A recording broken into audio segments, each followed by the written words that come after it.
क्रियामुपादित्सत विश्वगुप्त्या कृतापराधेऽपि कृपामकार्षीत् मुनीन्द्रवृत्त्या मुकरीभवन्ति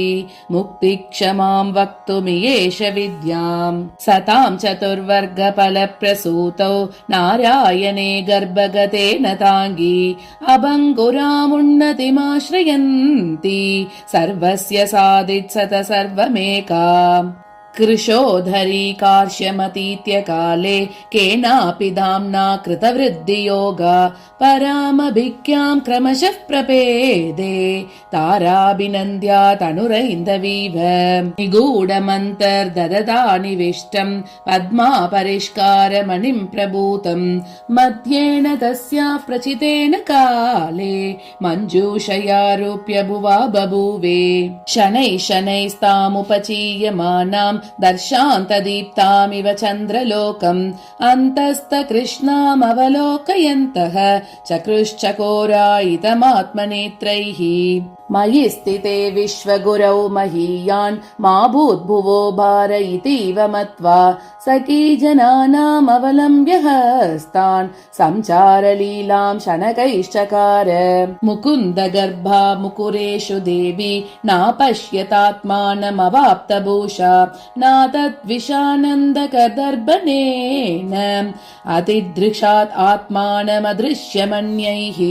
स्रजः प्रभूता न शशाक वोढुम् दूरे कथारत्न विभूषणानां भविष्यति शोणिभरापनोदे प्रत्यायनं प्राथमिकं तदासीत्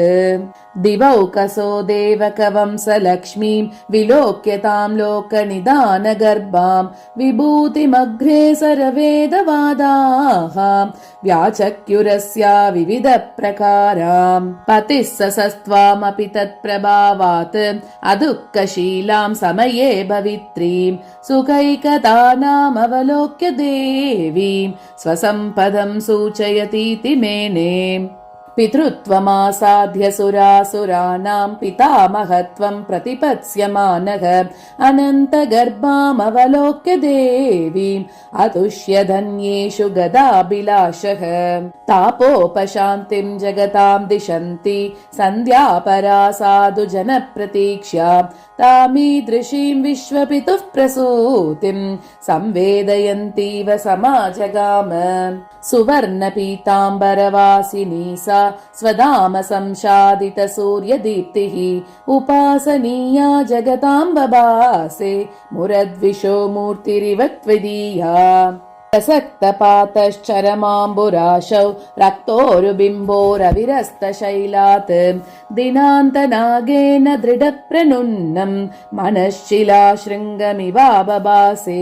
निमज्जता वारिनिधौ सवित्रा को नाम जायेत करगृहीता तदेति सम्भावनयैव नूनं दूरादुदक्षेऽपि कराग्रमुच्चैः पुरत्प्रभाकेसरमर्कबिम्बं ममज्ज सिन्धौ मकरन्दताम्रं सन्ध्याकुमार्या गगनाम्बुराशेः क्रीडाहृतं क्षिप्तमिवारविन्दम् पनामणिप्रेक्ष्य करांशुबिम्बः सन्ध्यासुपर्णीमवलोक्य भीतः तापादिको वासरपन्नगेन्द्रः प्रायेण पातालबिलं विशेष प्रदोषरागारुण सूर्यलक्षात् दिशा गजो तृप्त इवातिघोरः कालोपनीतं मधुना समेतम् अभुङ्क्तमन्ये कबलं पयोधिः तदा तमः प्रोषित चन्द्रसूर्ये दोषामुखे दूषित सर्वनेत्रं वियोगिनां शोकमयस्य वह्नेः आशागतो धूम इवान्वभावी सतार पुष्पादृतपल्लव श्रीः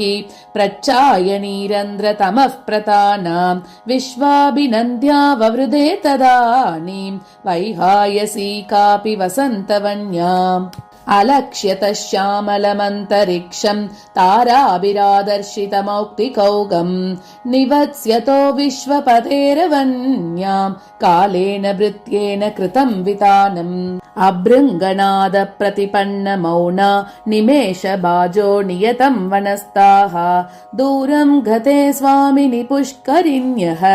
तत्प्राप्तिलाभाय तपोवितेनुः निमीलितानाम् कमलोत्पलानाम् निष्पन्नसख्यैरिव चक्रवाकैः विमुक्तभोगैर्विदते विषन्नैः विबोधवेलावधिको विलापः तमिस्रनीलाम्बरसंवृताङ्गी श्यामा बभौ किञ्चिदतीत्य सन्ध्याम् प्राचीनशैले समयान्निगूढम् समुद्यता चन्द्रमिवाविसर्तुम् निशाकरेण प्रतिपन्न सत्त्वा निक्षिप्तदेहेव पयोदितल्पे जगत्समीक्ष्या जगती च कार्श्यम् प्राचीदिशा पाण्डरतामयासीत् तमः प्रसङ्गेन विमुच्यमाना गौरप्रभा गोत्रभिदाभिनन्द्या विदूतयारम्भ विशेषदृश्या प्राचीदिशा भासत देवकीव अपत्यलाभम् यदुवीरपत्न्याम् महोददौ मग्नसमुत्थितेन तद्वंशमान्येन समीक्ष्य पूर्वम् प्राप्तम् प्रतीतेन पुरोदसेव श्वेलोपमे सन्तमसे निरस्ते सोमम् सुधास्तोममिवोद्वमन्ति दुग्धोदवेलेव दुदोहलक्ष्मीम् आशामनोज्ञामरेन्द्रमान्याम् तमः समाक्रान्तिवशेन पूर्वम् जज्ञे निमग्नैरिव भूतदात्र्याम् ततस्तुषाराम् शुकरावगूढैः उत्तभ्यमानैरिव शैलशृङ्गैः दिशस्तदानीमवनीधराणाम् सकैरिकैः पारदपङ्कलेपैः चकाशिरे चन्द्रमसो मयूकैः पञ्चायुधस्येव शरैः प्रदीप्तैः समुन्नमन्ति कुटिलायतात्मा शशाङ्कलोकोदय दृश्यकोटिः वियोगि चेतो लवने प्रवीणा कामोद्यता काञ्चन शङ्कुलेव तमांसि दुर्वार बलः सकालः प्रायो विलोप्तुम् सहसा दिशाम् च मानांसि कामश्च मनस्विनीनाम् प्रायुङ्क्त शैद्यादिकमर्धचन्द्रम् करेण सङ्कोचित पुष्करेण मदप्रतिच्छन्द कलङ्कभूमा क्षिप्त्वा तमः शैवलमुन्ममज्ज मग्नो दिशा नागैवेन्दुरब्देः मदोदया ताम्रकपोलभासा शक्रस्य काश्चा शशिना चकाशे उदेयुषा व्यञ्जयितुम् त्रिलोकीम् नातस्य सा नाभिरिवाम्बुजेन समीपतः सन्तमसाम्बुरेशेः बबार शङ्काकृतिरिन्दुबिम्बः पित्तोपरागादिव पीतिमानम् दोषाविलप्रोषित दृष्टिदत्तात् कृशोदरी लोचन कृष्णलक्ष्मा रात्र्या समिद्धोदय राग इन्दुः कस्तूरिका कुङ्कुम चित्रितात्मा कर्पूर विन्यास इवान्वभावी प्रसादमन्तःकरणस्य दाता प्रत्यक्षयन् विश्वमिदं प्रकाशैः तमश्च रागं च विदूय चन्द्रः सम्मोदनं सत्त्वमिवोल्ललास निशाकरो वारिति निस्वनानां निष्पादकः कुन्दरुचिश्चकाशे उदेश्य तश्चक्रभृतो नियोगात् प्रादुर्भवन् प्रागिव पाञ्चजन्यः मृगेण निष्पन्न मृगाजिन श्रीः स्वपादविक्षेपमितान्तरिक्षः मुरद्विषो वामनमूर्तिपाजः पर्यायतामन्वगमच्च शाङ्कः जिगाय शङ्काश्रित शैवलाभः चारुद्युतेश्चन्द्रमसः कलङ्कः उदीयमानस्य महोर्मियोगात् सामिच्युतं सागरमूलपङ्कम् उदेत्य तुङ्गादुदयाद्रिशृङ्गात् तमो गजानग्रकरेण निघ्नन् निशाकरस्तन्मदलेपलक्ष्मा सीताभिषुः सिंहदशामयासीत् निशीतलक्ष्म्या इव पुण्डरीकम् निर्वेश सिन्धोरिव पेणचक्रम् तमन्ववैक्षन्त विलासतन्त्राः तारामणीनामिव सूतिशुक्तिम् उदारतारागणबुद्बुदौग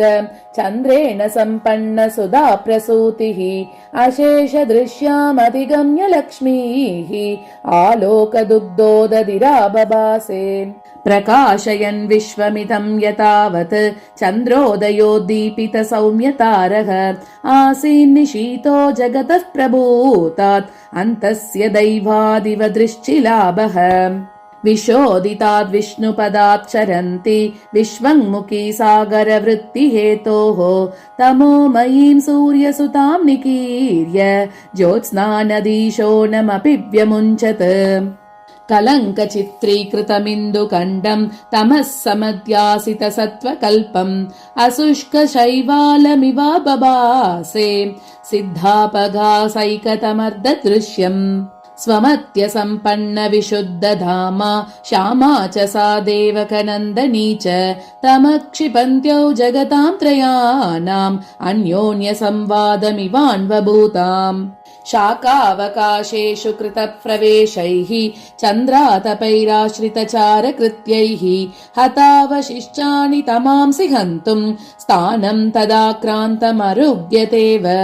पराकृतध्वान्तनिकायपङ्कैः पर्याप्ततारागणपेण पुञ्जैः